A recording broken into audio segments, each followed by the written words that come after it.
All right, let's dive right in. Today, we're going to tackle a question that's honestly at the heart of cloud security. How do you really know what's going on in your environment?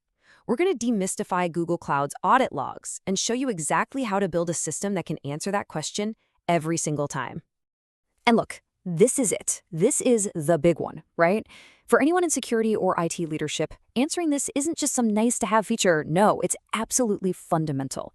It's the key to compliance, it's the key to responding to incidents in minutes instead of days, and it's the key to just keeping the lights on. If you can't answer this, you're flying blind. And here's the real challenge we're all facing. As we all jump into the cloud, the sheer volume of data being generated by our systems just explodes. We are talking about a literal fire hose of information. And look, this data is pure gold for security, for troubleshooting, but trying to wrangle all of it while staying compliant, that's a massive, massive task. So how do we get a handle on it all? Well, the trick isn't to fight the chaos. It's to understand that all this data has a life cycle.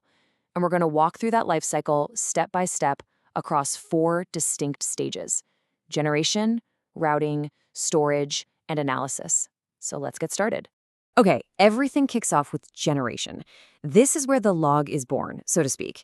Think about it. Every single thing that happens in your cloud environment, every API call, every system event, it all leaves behind a digital footprint. And in Google Cloud, those footprints are your cloud audit logs. Okay, so it's not like all audit logs are created equal. They're not. As you can see, there are 4 main types. You've got admin activity, which tracks changes to your configuration, who spun up a new virtual machine.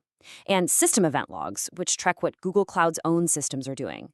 These 2 are so important, they are on by default and you can't turn them off.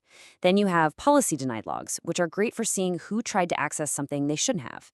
And finally, data access logs. Now, these track who is reading your data. They're off by default because they can be noisy, but think about it. Let's say you're worried about an insider snooping on customer data. Without these logs, it's just a hunch, right?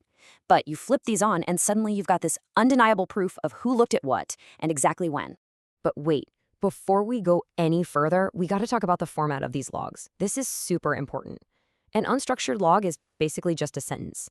It's easy for a human to read, but for a computer to search through millions of them, that's tough. But with structured logs, like this JSON example, every piece of data gets a neat little label. It's more like a spreadsheet. And here's the real kicker for governance. This structure lets you control access at the field level. You can say, okay, only these people can see the customer's email address, which is just impossible with unstructured logs. All right, so we've got our logs. They exist. Now what? Where do they all go? Well, that brings us to stage 2, routing. We need a way to direct this constant stream of data to all the right places, based on our own security and compliance rules.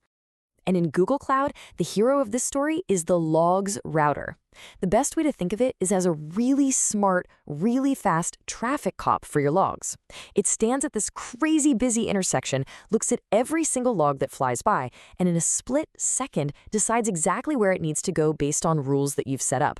And those rules? They're called syncs. And the process is actually pretty straightforward, as you can see. First, the log comes in from anywhere. Then the router looks at your rules, your syncs, to see if there's a match. If there is, boom, it routes it to its destination, or even to multiple destinations at once. And this is super useful. You can also tell it to just drop certain logs that you don't care about. It's a great way to cut down on the noise and, save some money. And where can these logs go? Well, you've got a ton of options. You can send them to cloud logging buckets, and we'll talk more about those in a sec. Or maybe you want to do some really deep SQL-style analysis. Shove them into BigQuery.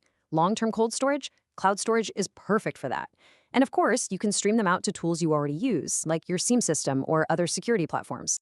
Which brings us perfectly to stage 3, storage. So once a log has been routed, it needs a place to live. And this is all about making sure that home meets all your rules for data retention, and crucially, data residency. So the main storage unit in cloud logging is something called a log bucket. And these aren't just simple folders. They are regional containers. And that's a huge deal because it means you get to pick the exact geographic spot where your logs are stored. You need your data to stay in Europe for GDPR? Done. You have full control. And that control extends to how long you keep the data. You can set a bucket to hold onto logs for up to 10 years. That's a long time. So meeting those tough long-term compliance requirements, like for PCI DSS, yeah, that becomes pretty much a non-issue. Okay, this next part is really important to understand. When you first start a project, you automatically get two of these buckets.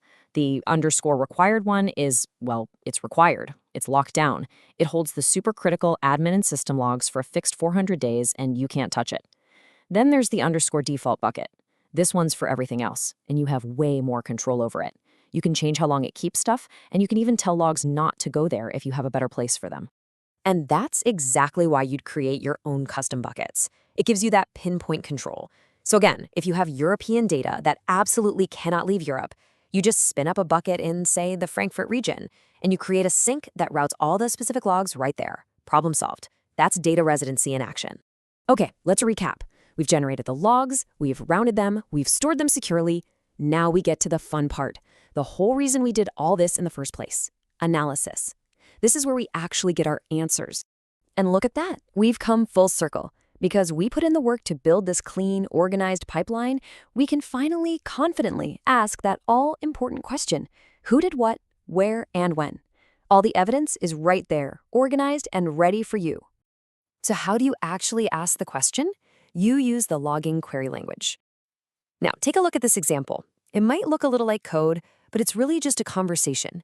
You're just saying, hey, show me everything from my compute instances, but only if it's an error.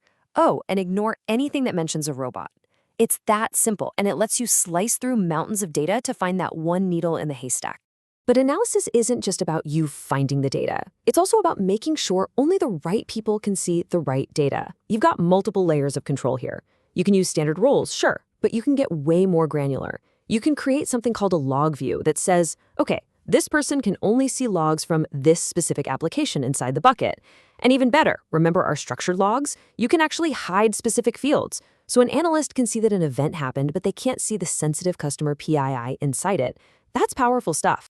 All right, so let's bring it all home. When you get these 4 stages right, generation, routing, storage, and analysis, your entire logging strategy it levels up. It transforms from this thing you have to do for compliance into this incredible strategic asset that helps your security and your operations. So I'll leave you with this question to think about. Which one is yours?